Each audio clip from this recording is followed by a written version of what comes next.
Hey there, friends. So today I have a bit of a guilty pleasure read for you.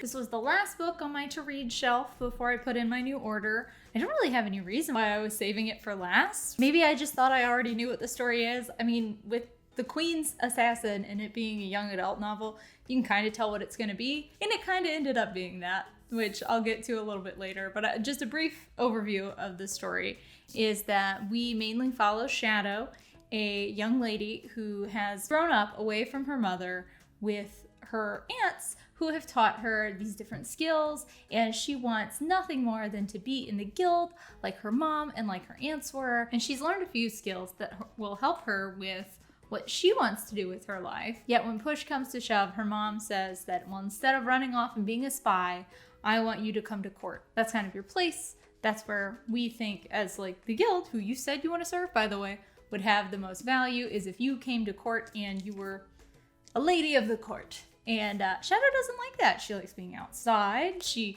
can do a little bit of magic and likes that. And so she decides that she will prove to her mother and her aunts that she would be a great addition to the guild by running away to save the Queen's assassin from wrongful imprisonment. I would rate the points of view in this book as a little bit more than intermediate, but maybe not quite hard. We only see two different points of view, yet they're told differently. Whenever it's Shadow's turn to tell the story, it's done in first person, as if we're standing in her shoes. But when Cal, the Queen's assassin, gets the chance to tell the tale, it's actually done in third person. Yet we're still privy to his thoughts. I find personally that it's easier to switch between different narrators, yet having the same cohesive narrative style. Whereas with this, since we switch from first person to third person, that felt a little more difficult to me. Other people might not have the same issue. Either way, I would rate this as at least intermediate with the way that the story handles point of views.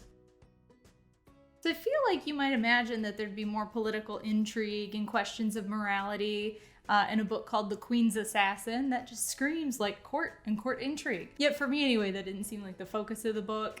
The focus was really the two main characters that we followed and their struggles with what they need to do for the kingdom and because it's what's right and stuff like that versus what they want for themselves and their own personal freedoms. I don't see this as either a particularly mature or complex moral issue.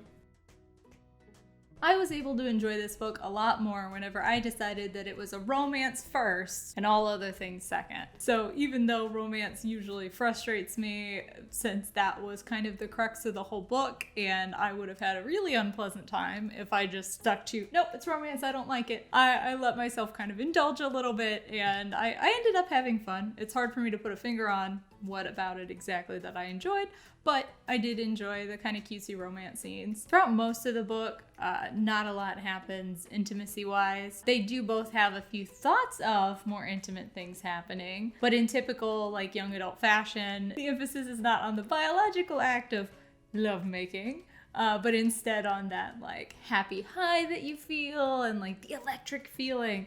I swear, every young adult novel says, the electric feeling. Electricity was under my skin. I swear, electricity is referenced in so many scenes like this in young adult novels. But anyway, sorry. The book is mostly tame, yet there is a scene towards the end of the book where it is unmistakable that they do get up to something. And so I would say that would maybe rank it a little bit more mature. But as I said, the emphasis is mostly on how they feel rather than the actual act. So I would say it still wouldn't be prohibitive for, I would say probably even young teens. I honestly think the violence component was handled about the same as the romance in that there's a fair amount, but the focus is really on the battles in a more abstract sense and that our characters triumph, not so much the slitting of throats or stabbing of backs or anything like that.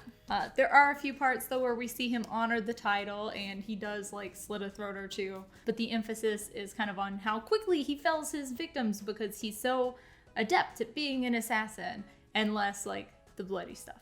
So I'd probably rate it kind of the same way that I did the intimacy, that you don't want kids picking it up, but even young teens should be fine. So now it is time for me to share my shame. Because when I tried to look at this book objectively, I should be very irate. Most of the things that I hate are present in this book. Yet, something just clicked in me and I enjoyed it. I enjoyed the book. I would say it's probably 4 parts romance and like 1 part political intrigue, high fantasy stuff. I don't know if it's just I gave it a pass because I decided it was a romance and those things were what drove the story, not the other things happening, which isn't how I prefer, but I could understand how a romance book would work like that. Or if it was just that the writing's good. I do recognize this author's name and I looked up her works and she's got a lot of books that a lot of people have enjoyed. So maybe she just wrote it well enough that I enjoyed reading her writing and didn't much care what it was about. But a few of the things that I probably should have been frustrated by and maybe was later after kind of stepping away from the book and finishing it. So as I was adding this book to my Goodreads list, I took a look at some of the reviews. One of the negative ones pointed out that the plot doesn't move along very fast, that they would read a bit, feel like nothing was moving anywhere, skip ahead, and still like know exactly what's going on. And I would take it a step further. Nothing of substance happens in this book. The romance moves everything. It's such a shame too, because I feel like the world is intriguing and I would love to learn more about these countries and their politics and the way that they interact, and Cruz even sets up like a really awesome history of almost like a fae mystical like heritage, and then one guy ruins it all and now it's like less ruined, but the people who live in this world are still dealing with both the positives and the negatives from people in their past, and that seems super neat, but that's referenced very little. But really, it's just a journey. Shadow decides that she's gonna break Cal out of jail. And she does, and it's not that intriguing. And then they go on a journey through the woods where they're being hunted. I was not on the edge of my seat. I did not for any single second doubt that they would get where they wanted to go. There's even a scene where she falls and he thinks she's dead, and she's not. I don't even feel like it's a spoiler because it's like 2 seconds where he starts to like spiral. And as a reader, I was like, really? And then like a second later, she pops up and she's like, I'm fine. And I was just like, aren't you supposed to be an assassin? Aren't you supposed to understand the limits of the human body, either for you to push yourself or for ways to push your victims to like kill them? And yet you thought that this fall from this tree killed her? And like you didn't bother to check the body enough to know if she was actually dead or not. You just immediately started going, what a world, what a world. And it's just some stuff like that. They travel through the woods, they get to see the nobility, things happen, yada yada. And even the ending, which some people might say was like, oh, I was a little shocked, it was like a little bit of a twist. It's not really. You can see it coming from almost moment 1. And that kind of leads me into my next bit. The characters. The characters are pants. I read it in a criticism of a Twilight that like got really popular and got passed around, and I just love this analogy so much. Some authors write real characters, and these are their own characters. You can imagine what they look like. They have their own like wills and personalities. But then some authors purposefully write pants that the reader can slip into, and they can be part of the environment, and the main character just does whatever you would do as a reader or what the average person would do. And it's not as exciting, I don't think. It's really hard to love a pants main character. But I would argue that our main character, Shadow, whose point of view we get to see through, she is pants, but also so is Cal. They're both pants. Cal, though, seems more like pants that you can put like your crush into. Oh, handsome boy. Huh, this is the handsome boy I like. This is me. And we're in fantasy setting and we smooch. Another thing that made me really upset that I'm going to try to say in the least spoiler way possible is that Shadow is not a real name for a lady. Maybe if it was a guy, I could believe that that was their real name. If they were a hedgehog, definitely.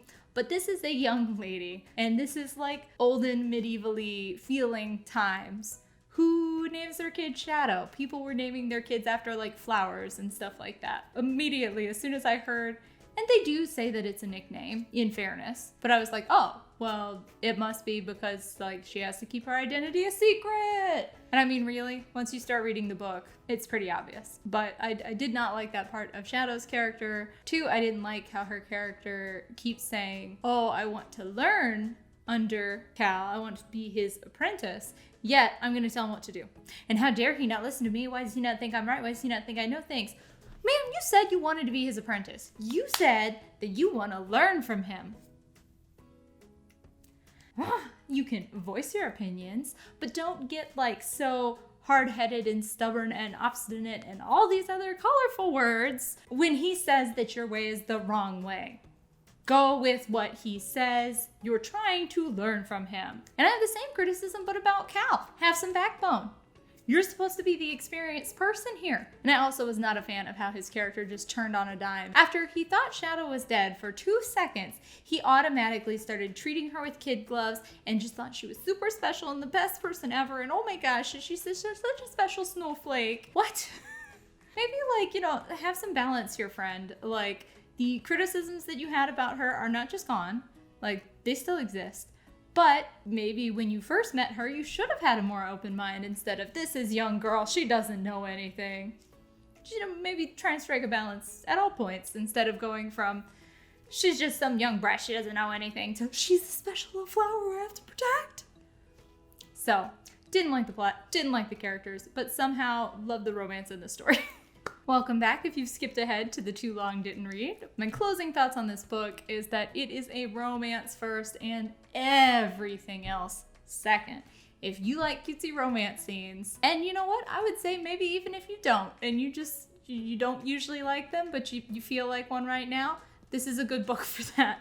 Because I'm not usually the kind of person that wants a cutesy romance scene, but I like high fantasy and I like court stuff, and this has just a dash of those two things and a heap of romance, and I found it palatable and even fun. So this is probably a guilty pleasure, and I probably won't like actively recommend it, but you know, if you want a good time and like some giggles and stuff, maybe.